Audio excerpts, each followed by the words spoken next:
অনেক বন্ধুরা আজকে ইলিশ মাছ করবো, একদম ছোট ইলিশ মাছ নিয়েছি, আলু দিয়ে করবো তাই আলু সিদ্ধ করে নিয়েছি।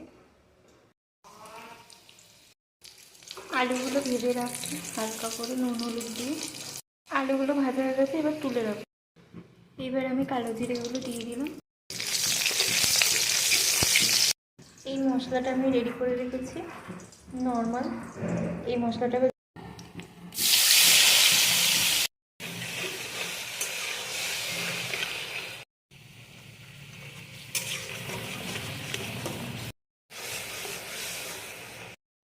এবার আমি মাছ আর আলুগুলো দিয়ে দেবো।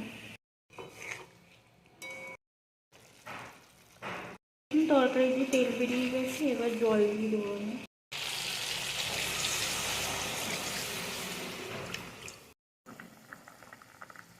দেখুন তরকারিটা হয়ে গেছে, এবার গ্যাসটা অফ করে দেবো।